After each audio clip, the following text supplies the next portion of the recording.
जय श्री राम। सुंदरकांड के अध्ययन श्रृंखला में इस सत्र में हम 12वीं चौपाई का अध्ययन करेंगे। तो पिछले सत्र में हमने देखा कि जो राक्षसियां रावण के द्वारा सीता को डराने धमकाने और अंततः मनाने के लिए नियुक्त की गई थी, त्रिजटा का सपना सुनकर वो सभी सीता की माँ सीता के चरणों में गिर जाती है और उनकी सेवा के लिए तत्पर रहती है। तो अब सीता अ, परेशान है कि महीने भर के बाद रावण आएगा और मुझे मार देगा। और सीता के विरह, राम से विरह का दुख अत्यंत ही गहन हो चुका है और सीता इस गहन व्याकुलता से, गहन पीड़ा से मुक्ति चाह रही। तो इस चौपाई में सीता के गहन पीड़ा को व्यक्त किया गया है। और यही इस चौपाई का विषय है। हम इस चौपाई का पाठ करेंगे, फिर इसके अर्थ को समझने की कोशिश करेंगे।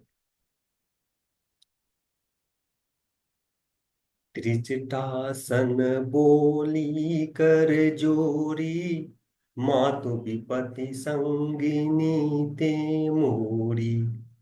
तजो देह करु बेगी उपाई, दुसहु बिरहु अपनहि सहि जाई।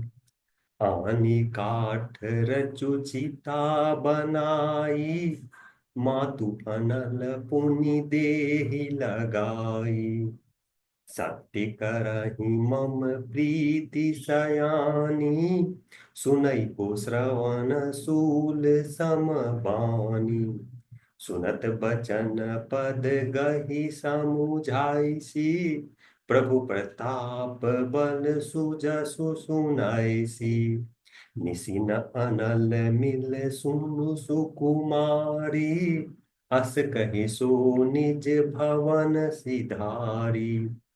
कह सीता विधि भा प्रतिकूला, मिलहि न पावक मिटिहि न सूला। देखियत प्रगट गगन अंगारा, अवनि न आवत एकहु तारा। पावकमय शशि स्रवत न आगी, मनहु मोहि जानी हत भागी। सुनहि विनय मम बिटप अशोका, सत्य नाम करु हरु मम शोका। नूतन किस लय अनल समाना, देहि अगिनि जानी करहि निदाना। देखि परम बिरहा कुल सीता, सोचन कपहि कलप समबीता।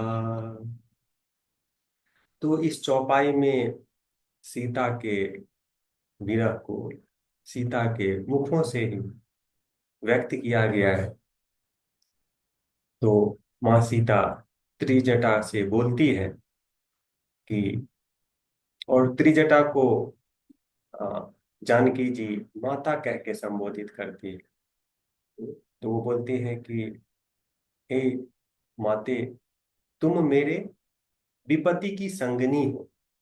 हम्म तो तुम मेरी संगनी होने के नाते मुझे बताओ कोई उपाय जिससे मैं तुरंत ही इस शरीर को त्याग सकूं, क्योंकि श्री राम जी से विरह, श्री राम जी से अलगाव अब असहनीय हो रहा है। मेरी तुमसे विनती है कि तुम लकड़ी लाके चिता बनाओ और थोड़ा सा आग लाके मेरे देह में मुझे आग लगाने दो, मीन्स अग्नि में समाहित होने दो। अग्नि में अग्नि के गोद में जाके मैं अपने इस शरीर का अंत करना चाहती हूँ और व्याकुलता, पीड़ा से मुक्ति चाहती हूँ। और सीता मैया बोलती है कि मैं जो अपने दुख के बारे में जो मैं तुम्हें बता रही हूँ, ये बिल्कुल सत्य है और मेरी भगवान राम से प्रेम भी बिल्कुल सत्य है। और इस माध्यम से अग्नि मैया की गोद में समा के मैं ये सिद्ध करना चाहती हूँ। हम्म? और मेरी पीड़ा इतनी सघन है कि अगर कोई सुने तो यह सूल के समान सुनने में बहुत ही कष्टदायक है। मतलब जो माँ सीता की जो पीड़ा है, कोई अगर सुने तो ये सुनने वाले के कान में सूल के समान चुभेगा। मतलब अ, बहुत ही पीड़ादायक स्थिति है माँ सीता की। सत्य करहि मम प्रीति सयानी, सुनै को श्रवण सूल समबान, सूल के समान।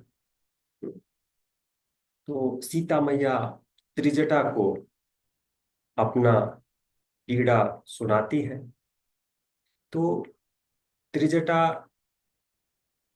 माँ सीता को सुनने के पश्चात उन्हें समझाने की कोशिश करती है।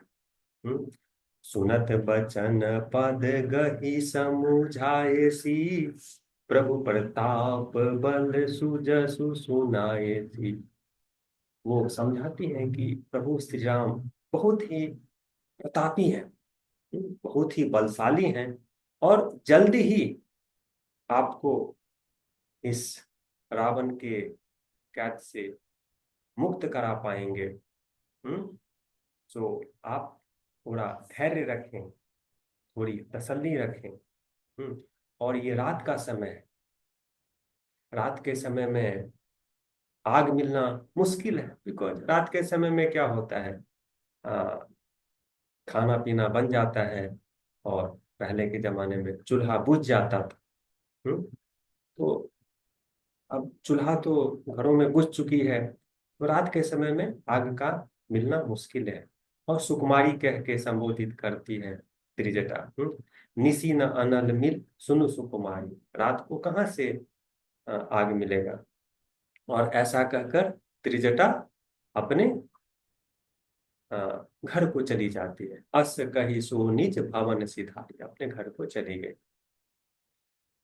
और सीता मैया हम्म की व्याकुलता इससे और बढ़ जाती है और वो सोचती है कि मुझे इस पीड़ा से मुक्ति नहीं मिलेगी, कोई उपाय नहीं है मुझे मेरी पीड़ा से मुक्त होने का। और फिर सीता मैया आसमान के तरफ देखती है।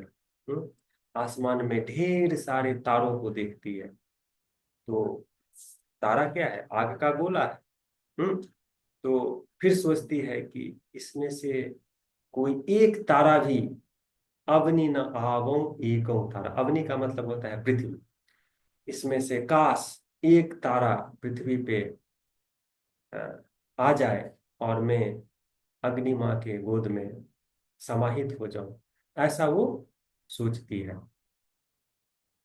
और ये तो संभव नहीं था। तो फिर सीता मैया का ध्यान अशोक के वृक्ष पे जाता है। तो अशोक, अशोक का अर्थ होता है अ और शोक, मतलब जो शोक से मुक्त करा। शोक मतलब अ, पेन, पीड़ा, वो शोक बोलते हैं। तो अशोक तो माँ सीता कहती है। और अशोक के वृक्ष में नए नए पत्ते आए, तो अशोक के वृक्ष में नए पत्ते अंगारे जैसे दिखते हैं, फायर के कलर का होता है।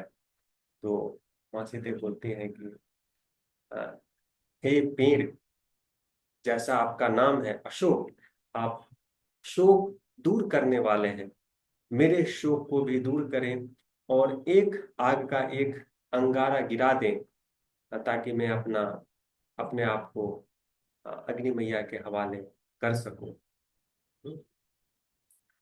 तो श्री हनुमान जी पत्तों के पीछे, पेड़ के पत्तों के पीछे छुप के ये सब देख रहे, और सीता मैया को इतनी पीड़ा में देख के श्री हनुमान जी को भी बहुत पीड़ा हो रही है। और उनके लिए एक एक क्षण एक कलप के समान हो रहा है। कलप मतलब ये बहुत बड़ा टाइम पीरियड है। तो ये एक एक क्षण उनके लिए एक एक कलप का हो रहा है। देखी परम बिरहा कुल सीता, सोचन कापी कलप सम बीता। कलप के समान श्री हनुमान जी के लिए एक एक क्षण बहुत दुखी है, सीता माता को दुखी देख के। तो अब हम दोहे का पाठ करते हैं। कापी करी हृदय विचार, दीन्ह मुद्रिका डारि तब, जनु अशोक अंगार दीन्ह, हरषि उठी कर गहेऊ। तो हनुमान जी अपने मन में विचार करते हैं कि आ, अब क्या करना चाहिए। तो सीता मैया ने अशोक पेड़ की तरफ देखकर प्रार्थना की कि मुझे एक अंगार दे दो। हम्म तुम्हारा नाम ही है अशोक, शोक को दूर करने वाला। और ये अंगार मुझे अग्नि मैया के गोद में समाहित होने में सहायक होगा, और मैं इस पीड़ा से मुक्त हो पाऊंगी। तो मैया ऐसा सोच रही थी। ठीक उसी वक्त हनुमान जी ने क्या किया, वो पेड़, उसी पेड़ पे छुपे हुए थे वो पत्तों के पीछे, जो मुद्रिका, मुद्रिका मीन्स अंगूठी।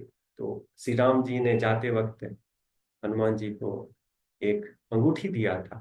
तो वो अंगूठी पेड़ से गिरा देते। सीता मैया जब इस चीज को एहसास करती है कि अशोक के पेड़ से कुछ गिरा, तो वो सोचती है कि अशोक ने मेरी प्रार्थना सुन ली और आग का एक अंगार गिरा दिया। और खुशी खुशी, बहुत खुशी होके उसको उठाती है, पिक करते हैं। तो अ, अब इस अ, इस चौपाई से हमें सीख क्या मिलती है। इस चौपाई से हमें हनुमान जी की बुद्धिमत्ता से सीख मिलती है कि सही समय पे सही काम कर। ओके। हनुमान जी पेड़ के पीछे छुपे हुए थे। हम्म सारा इवेंट्स, जो घटनाक्रम हो रहा था अशोक वाटिका में, वो सब देख रहे थे। ओके। लेकिन सही वक्त आने का इंतजार कर रहे थे। ओके। जब वो सीता से व्यक्तिगत रूप से मिल सके। तो शिक्षा ये है कि सही समय पर, exact, right right moment, at the right moment. तो जब देखा, हनुमान जी जब ये समझे कि अब राक्षसी लोग, राम, सॉरी, रावण, ये सब चले गए हैं, सीता मैया अब अकेली है। तो अब सीता से मिलने का कार्यक्रम शुरू किया जाए। शुरू भी कैसे किया जाए, तो इस तरह की सोच में सीता माँ डूबी है। तो अंगूठी गिरा के, अंगूठी गिरा के, तो अंगूठी क्या है, एक इंडिकेशन है, एक निर्देश है। हाँ। और उस निर्देश के माध्यम से फिर अपने आप को श्री हनुमान जी सीता मैया के सामने प्रकट करते हैं, जो हम अगले चौपाई में देखेंगे। तो इस सत्र के लिए बस इतना ही। अगले सत्र में हम चौपाई 13 का अध्ययन करेंगे। Thanks for watching.